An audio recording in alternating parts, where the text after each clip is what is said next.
You think Bitcoin is about getting rich, about catching the next pump, about turning thousands into millions. But here's what nobody's telling you.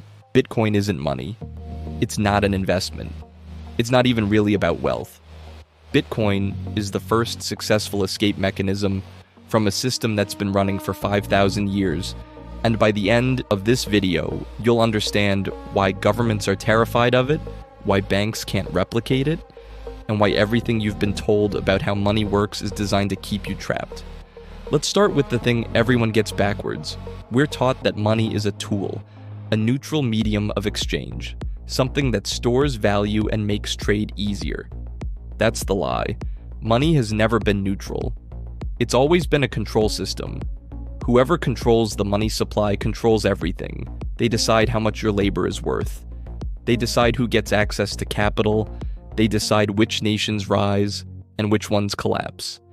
And for the last century, that control has been centralized in the hands of central banks and governments who can create unlimited amounts of currency whenever they want. When they print money, they're not printing wealth. They're printing claims on your time, your energy, your future productivity. You work harder every year and feel poorer. You save diligently and watch your purchasing power evaporate. You follow all the rules and still can't afford the house your parents bought on a single income. That's not your failure. That's their design. Every dollar created dilutes every dollar you've earned. It's taxation without legislation, theft without breaking in, and you can't opt out. Until Bitcoin. Here's where it gets interesting. Bitcoin isn't backed by gold. It's not backed by government decree. It's backed by energy. Every Bitcoin that exists required real electricity to create, real computational work, real resources extracted from the physical world. You can't print energy. You can't legislate more kilowatt hours into existence. You either expend the electricity or you don't. This means Bitcoin has something no government currency can ever have. Absolute scarcity enforced by physics, not politics. Bitcoin, 21 million coins.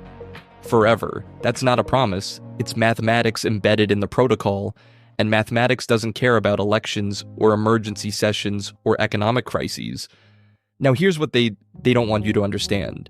Governments don't fear Bitcoin because it threatens their currency. They fear it because it threatens their control. When you hold dollars, you don't actually hold anything. You hold a claim. Your bank account is just a database entry. Your cash is a promise that can be broken through inflation, confiscation, or simple decree. During World War II, the United States government made it illegal for citizens to own gold. Executive Order 6102.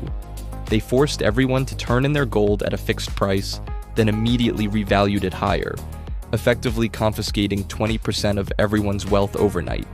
They can do this because they control the definition of legal money. They control the banks. They control the infrastructure, but they can't control Bitcoin.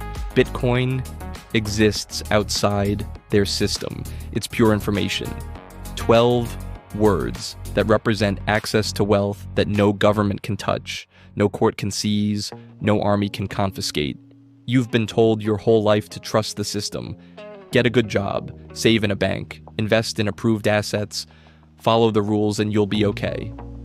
But you did all that, and you're still struggling, still anxious about retirement, still one medical emergency away from financial ruin. That's because the system wasn't designed to make you wealthy. It was designed to extract from you. Bitcoin is what happens when you stop asking permission and start protecting yourself. And here's the mechanism most people miss. Bitcoin security doesn't come from any central authority. It comes from the network itself. Right now, Bitcoin's network is processing more computational power than the top 500 supercomputers in the world combined. To attack Bitcoin, you'd need to outspend the entire network. More electricity, more hardware, more coordination than every Bitcoin miner on Earth operating simultaneously. And even if you succeeded, you'd only disrupt transactions temporarily. You couldn't steal coins, you couldn't print more, you couldn't change the rules. China banned Bitcoin mining, the network didn't blink, miners moved, hash rate recovered within months. Because Bitcoin isn't a company, it's a protocol, like language, like mathematics. You can't ban it any more than you can ban prime numbers. Now let's talk about something that affects you right now. When money loses value over time through inflation, you stop thinking long-term. You live paycheck to paycheck, not because you're bad with money, but because saving is punished. Why save for 10 years if your savings lose half their value? Why delay gratification if waiting means getting less?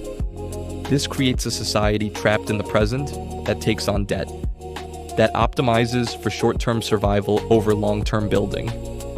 But when money gains value over time, everything inverts. Suddenly, saving makes sense. Delaying consumption means future you is wealthier. Long-term thinking becomes rational instead of punished. Bitcoin is the first money in modern history that rewards patience instead of punishing it. You're not failing at the game is rigged. Bitcoin is a different game with different rules that actually benefit you for once. If this is the first time you're hearing this side of the story, you'll want to subscribe, because I break down what they never teach you about money, freedom, and how the system really works. Here's where the stakes get real. While Bitcoin was being built, central banks were planning their response. Central bank digital currencies. CBDCs are the inverse of Bitcoin. Same technology, opposite philosophy. Where Bitcoin is decentralized, CBDCs are centrally controlled. Where Bitcoin is permissionless, CBDCs can restrict who spends what and where. With CBDCs, governments get programmable money. Money that expires if you don't spend it. Money that can only be used for approved purchases. Money that gets automatically frozen based on your behavior. This isn't speculation. Central banks have published papers describing exactly these features. And here's the trap. They're going to offer convenience, instant payments, no fees, universal basic income delivered straight to your digital wallet. Most people will accept it because it sounds easier. They won't realize they're trading away the last form of private property that matters until it's too late. You already feel powerless watching gas prices, grocery bills, and rent climb while your salary stays flat. Imagine that same feeling, but now they can turn off your money entirely if you say the wrong thing online. Bitcoin exists as the exit door before they lock it. Everyone complains about Bitcoin's volatility, but they're measuring Bitcoin in dollars. That's the mistake. Bitcoin isn't volatile. Bitcoin is the constant. 21 million coins, predictable issuance. Unchanging supply schedule. Dollars are what's volatile. Governments print trillions, change interest rates, manipulate markets. Bitcoin just sits there, doing exactly what it's programmed to do, block after block, forever. The volatility you see is the market figuring out what Bitcoin is worth relative to a currency system that's actively destroying itself. Now here's where things get complicated. Institutions are buying Bitcoin, BlackRock, Fidelity, pension funds, and everyone celebrates this as validation. But when banks own the majority of Bitcoin, they can recreate the same fractional reserve system that exists with gold. They can issue Bitcoin IOUs, paper Bitcoin, products that claim to represent Bitcoin, but don't give you the keys. Most people will accept the convenience, the FDIC insurance, the familiar interface. This is how gold was neutralized. Not by banning it, but by convincing everyone to store it with custodians who then lent it out fractionally. Bitcoin's defense is self-custody, not your keys, not your coins, but most people won't do it.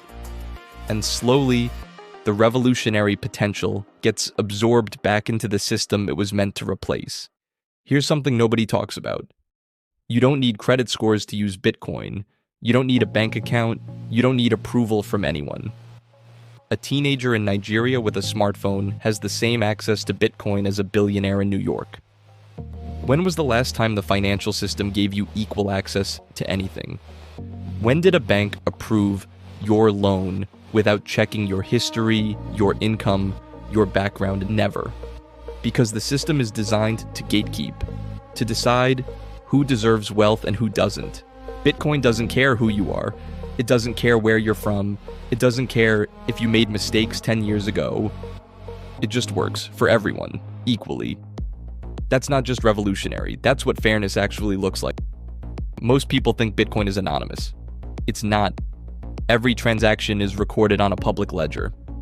But Bitcoin enables privacy layers that can't exist in the traditional financial system. Lightning Network, CoinJoin, Taproot. When every purchase you make is tracked, analyzed, and stored forever, you don't have freedom. You have surveillance capitalism with a government backend. Cash provided privacy, but cash is being systematically eliminated, made inconvenient and suspicious. You've noticed it, haven't you? Fewer places accept cash. More places give you strange looks when you try to pay with it, like you're doing something wrong by wanting privacy. Bitcoin's privacy layers restore that option. Not perfectly, not yet. But the tools are being built. Privacy isn't about having something to hide. It's about having something to protect. Your dignity, your autonomy, your right to make choices without someone watching. Here's what's happening right now. The real battle isn't over Bitcoin's price. It's over Bitcoin's infrastructure. China tried to control mining and failed, but now Wall Street is buying mining companies. Governments are proposing regulations that would make running a node legally complex. This is the soft attack. Make it expensive to mine, make it risky to run a node, slowly centralize what was designed to be decentralized. The defense is radical decentralization, thousands of small miners, millions of nodes, developers across every jurisdiction. This is the war that matters. The infrastructure war determines whether Bitcoin remains what it was designed to be or becomes just another captured system. Everyone calls Bitcoin digital gold. That's underselling it dramatically. Bitcoin stores value, but it also transfers value instantly across any distance. It divides infinitely, it multi-signatures, it time locks. Bitcoin is the first programmable property rights system in human history. You can set conditions, release it to your children when they turn 25, require 3 of 5 signatures to spend, build inheritance structures without lawyers or courts. Gold can't do this. Neither can dollars. Bitcoin is dynamic while remaining absolutely scarce. So here's what matters. Forget the price. Forget the volatility. Ask yourself, do you want to be part of the last generation that needs permission to store and transfer value, or the first generation that doesn't? Start here. First, if you don't control the private keys, you don't own Bitcoin. You own a promise. Get a hardware wallet, move your coins off exchanges, learn seed phrases. This isn't optional. This is the entire point. Second, think in decades. Bitcoin operates on 4-year halving cycles, but its real timeline is measured in generations. Bitcoin's value isn't in its dollar price, it's in its properties. Scarcity, censorship resistance, those don't change when the price moves. Third, run a node if you can. When you run a node, you're verifying the blockchain yourself. You become part of the infrastructure that makes Bitcoin work. Fourth, think about Bitcoin as insurance. Insurance against currency collapse, against capital controls, against a future where money becomes a permission system. You don't buy insurance hoping to use it. You buy it knowing it's there if you do. Here's the final truth. Bitcoin isn't really about money at all. It's about separation of money and state. The same way we separated church and state, media and state with the printing press, information and state with the internet. For 5,000 years, whoever controlled the money controlled everything. Bitcoin breaks that loop. It creates money that nobody controls, money that operates by rules enforced by mathematics instead of political power. You've spent your whole life in a system where every authority figure told you this is just how things work. You can't change it. You have to accept it. You have to play by their rules. But you don't. Not anymore. Bitcoin will either succeed in creating a parallel financial system that gives billions of people an opt-out from monetary manipulation, or it will fail and prove such a system is impossible. But the attempt matters, because every person who holds Bitcoin is voting for a world where money isn't a control mechanism, where value can't be confiscated, where savings can't be inflated away, where privacy isn't a crime and sovereignty isn't a privilege. That world is being built right now, one block at a time, one person taking responsibility for their own wealth instead of outsourcing it to institutions that don't serve their interests. Bitcoin isn't the truth most people don't understand because it's complicated. It's the truth most people don't understand. Because accepting it means accepting that everything they've been taught about how money works is a system designed to extract from them. And once you see that, you can't unsee it. Now, the only question is, what are you going to do about it?